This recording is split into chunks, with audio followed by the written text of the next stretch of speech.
So I wanted to have a little chat with you guys and kind of update you on my Singapore permanent residency situation. So if you guys remember, I mentioned in a video in January, I think, that my PR application was rejected. And this was my first ever time that I had applied for PR, and it took about 6 months to get a response, and it was unfortunately rejected, but also kind of expected, because people would always say to me, you know, like, Georgia, you should expect to be rejected the first time you apply. It's not so easy to be accepted for PR, and it can take years for some people to have their PR approved. So when I applied for PR the first time, I actually just did it as an individual. You can go ahead and apply yourself, but what this means is that you can't create like a testimonial for yourself if you're applying individually, which is why I have actually decided to give it another try, and I'm going to apply for PR once again, but this time I've decided to apply via an agency. So IASG are an agency, an immigration agency in Singapore that actually help with apply for Singapore permanent residency, Singapore citizenship, and even business relocation as well to Singapore. So because they have really sound immigration policy knowledge, they can put a professional case forward for PR applicants. They obviously do it with a more strategic and structured approach than if we were to apply for PR just on our own. And I think applying through an agency also means that you minimize hassle. So I'm going to put my application in the hands of IASG. I'm going to leave it to the professionals, and we're going to cross our fingers.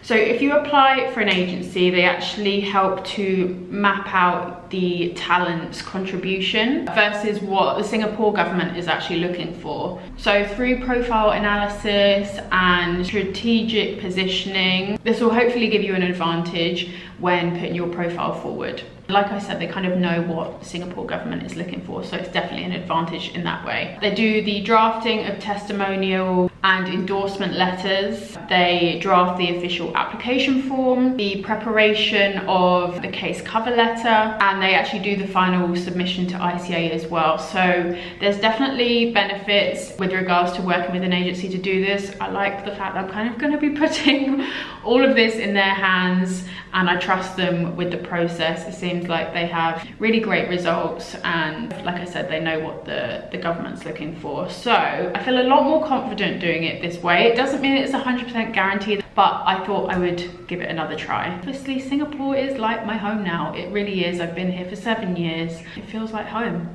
So that is why I'm going to give it another try. So in a minute, I'm actually going to be jumping on a call with a guy called Kenneth. He works at IASG, and I asked you guys this week on Instagram if you had any questions about the PR application process, because I know it can be very confusing and complicated, and if you had any like PR myths that you wanted to be busted. So I think it's going to be really interesting to talk to Kenneth, and I hope you guys listen in with me. Hopefully you find this information valuable. So yeah, we're about to jump on, so let's go have a chat. Hello. Hi, John. Hi, how are you? Very well, thank you. How are you? Good. Yeah, I'm doing good, thank you. And there's a storm about to come in, so I'm hoping we can get this done before the rain gets really loud. Okay. Thanks very much, Georgia, for inviting me to this call. My name is Kenneth Quack, and I'm with IASG LLP. I've been with the company for a little over a year, and have been in the industry, the relocation management industry, for the past, I want to say, 28 years. Wow. It's giving away my age, I think, but that's the truth. And so loving every piece of my job, because I'm meeting up with new friends every day. Sure. And helping people, putting their application together for PR, citizenship, you name it. Awesome. Okay, so as you know, I asked my followers on Instagram if they had any questions regarding applying for permanent residency, because it can be quite a complicated topic, especially for foreigners. So a lot of people were curious about the eligible criteria. So, sure. For example, minimum monthly salary, does being married to a Singaporean help in any way? Working in a social domain, or even if your nationality has a part to play in the application. So I was just wondering, what are the common schemes available for PR application, and what is the eligible criteria? There are a few different avenues to apply for the Singapore PR, but the two most common one is in high volume of applicants. They are the sponsored scheme, the PTS scheme, standing for Professional Technical Skill Scheme. Let me touch on the sponsored scheme from a standpoint of eligibility. You need to be married to a Singaporean or a Singapore PR. Immediately after the marriage, you are indeed eligible to apply with your spouse, the Singaporean or the Singapore PR, as the sponsor. So that's about it with regard to the criteria. Now, with regard to the PTS scheme, as the name sounds, you need to be in Singapore with an employment pass or an S pass. Now, as far as this are concerned, this is really due to the work commitment, the work expertise, if I may, the talent that actually brought you here to Singapore. You need to be here working under your employment pass for 6 months, because what I see it wants to look at is 6 months of your payslip, perhaps the stability in the job, and thereafter you are eligible to apply for the Singapore PR. So those are very simple, if I may, criteria to make one eligible to apply for the Singapore PR for the two most common avenues of application. Understand. Okay, that's helpful. That narrows it down a little bit. So I know that one of the benefits of working with an agency to apply for PR means that you guys can help put a strong profile case together for the applicant. And I know that from when I applied previously for PR, I didn't go through an agency, I applied for it myself, and I didn't get the opportunity to kind of create a profile. I was wondering, what are the key areas that you would focus on putting together for a strong case for approval of permanent residency? Sure. I think it is on the website of ICA that they mention what they will be looking into. Yeah. And obviously, based on our experience, we know exactly what each and every word in that list mean. So I'll just go through the list on the ICA website that can be found on the website. Family ties to Singaporean, that's for the sponsored scheme. That's the number one thing that they look at. Economic contributions, qualification, i.e. the academic qualification, age. On this point, I just want to stress, it doesn't mean that when you're way past 50, 60, you don't apply for the Singapore PR. I have clients that, I've got PR for my clients who are well above those ages that I've mentioned. Family profile, they do look at the entire family. So i.e. the main applicant, the spouse, profile, background, length of residency here in Singapore. So whilst the eligibility criteria say 6 months, they do look at the length of residency, mainly from a standpoint of, have you got enough time to integrate into the society here in Singapore? Are you set up here in your mind that, yes, I'm going to sink roots here in Singapore for long term? Chances are, I think one will decide for the longer term after they've been in a new environment for some time yet. So I think these are some of the named criteria that ICA look out for. Now, based on our experience, we put together an application that really talks to each and every of this point. And the Singapore immigration policy is probably a talent management policy or strategy for the country. And therefore, the primary thing that they look out for in the list that I've mentioned would be the expertise that one brings to Singapore, and therefore, in turn, the contribution from his or her expertise to the economy, whether it's in the form of a direct contribution, say if you pay some taxes here as a PR, etc., etc. But I think some of the indirect contribution, i.e., if you're a manager of a team and you manage 4 or 5 Singaporean, you transfer your knowledge to this 4 or 5 Singaporean, that's contribution. So in a typical application, when I put together that talking piece to the senior IC officer who decides who gets the PR or not, I typically will tell them exactly what your expertise are and how do you, through your expertise, transfer or rather contribute to Singapore as a society as well as an economy. So that's, to me, I think that the biggest point that I always focus my time and attention on. I spend a lot of time interviewing with my clients such that I understand exactly what their expertise are, what are the avenues that they can actually contribute to Singapore as an economy and a society before I put together words that really explain to the senior ICA officer. I too ask them the question, what's in it for you, George? For example, Georgia, I'll take you as my client. What's in it for you, Georgia, to have the Singapore PR? In other words, what's in it for Singapore to have you as a PR? What are your long-term plans? I put all these together and really explain it to the ICA officer on behalf of my clients such that he gets a full understanding of why my client is so determined in getting the Singapore PR.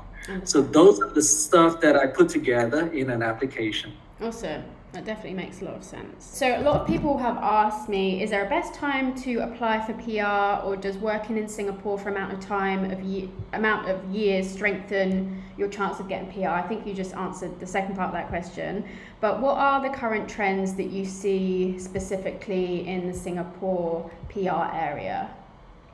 Well, as far as what we have seen in recent months, especially when the doors are open, I see a lot of clients coming to me asking me the question, okay, so I've spent the full 5 years as a PR of Singapore outside Singapore. Right.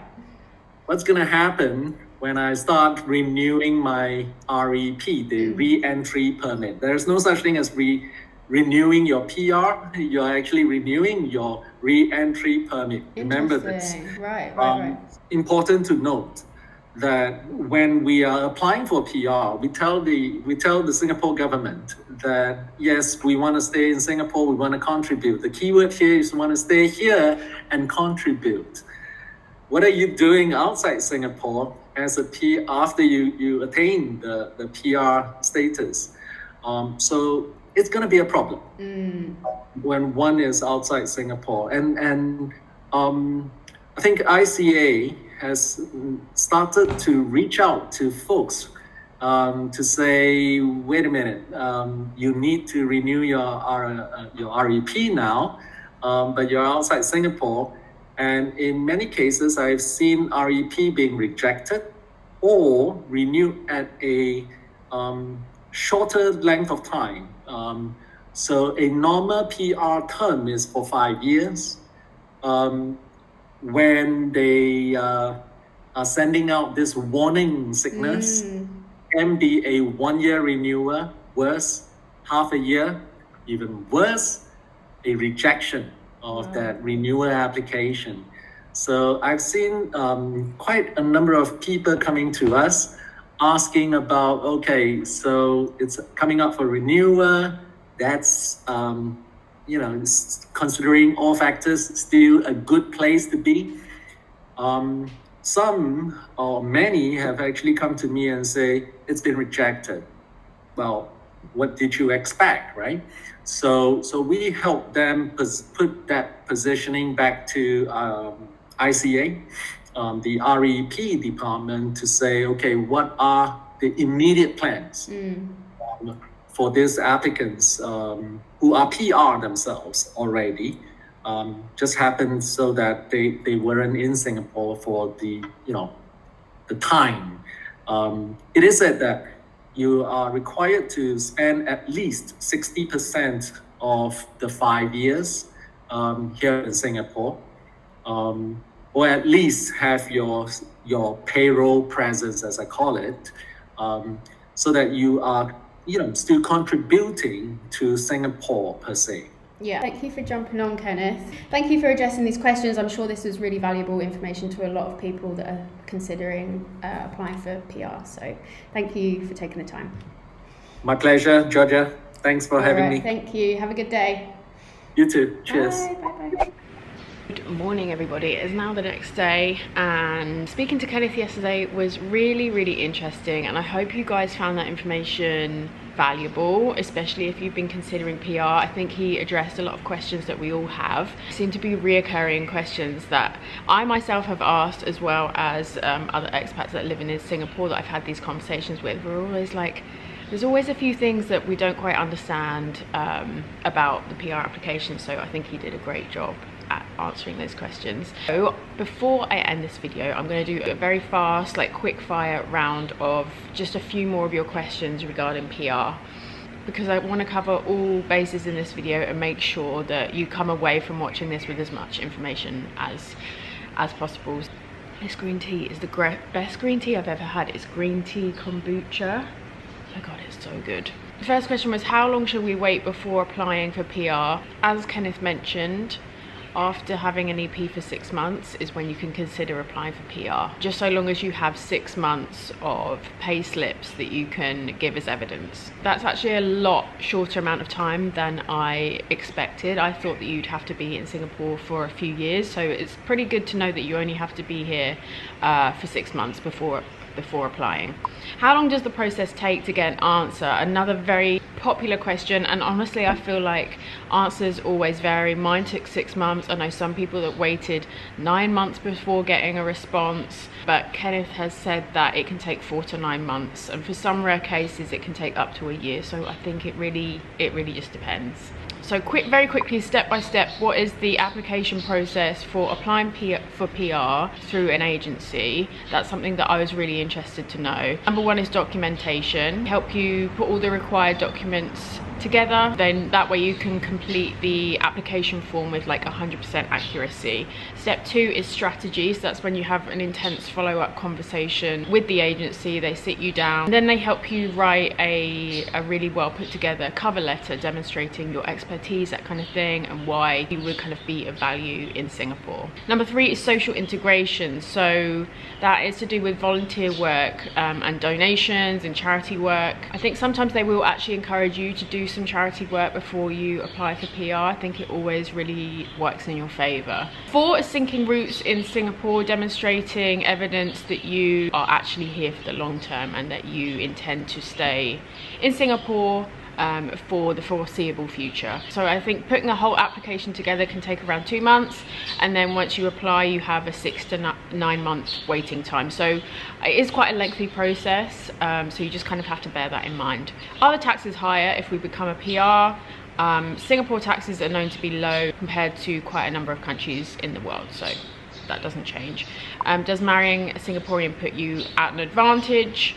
Not necessarily, just an added profile feature that you can put with your application because it relates to family ties. And then I've had this question a lot, can self-employed people apply for PR? So that goes to someone like myself. Anyone with an EP or an S pass can apply for PR after the 6 months criteria. Obviously if you are self-employed for example, you set up a business here in Singapore, you already have an EP, so yes, you are able to apply. I hope that was helpful, guys. I know it was quite a long, extensive video, but I haven't done actually an informative video like this in quite a long time, and it feels quite nice. So if there's any other topics you want me to touch on about being a foreigner in Singapore in detail, please do leave them below. I'm going to be actually documenting my PR application process, and I'm going to be taking you through the steps over the next few months, and we'll just see what happens. I mean, it is what it is. Like I said, I have no expectations at this point, so for me it's just I want to give it another try, and we'll see what the outcome is, and we'll deal with that when it happens. But in the meantime, thank you guys so much for watching this video, and thank you to IASG for helping me out on this video. I'll link them down below if you want to go check them out for yourselves. Like I said, they have a number of great services for foreigners living in Singapore, so if there's anything you want to go check out, if it's business related or visa related, I'll link them down below. Please be sure to like the video if you enjoyed it, if you found it helpful. Subscribe as always, and I will be back in the next few days with a regular vlog. So thank you guys for watching. See you. By the way, House of Pangea hats are still available. If you want to cop one for Christmas, really nice Christmas gifts, I'll link these down below as well. Okay, bye.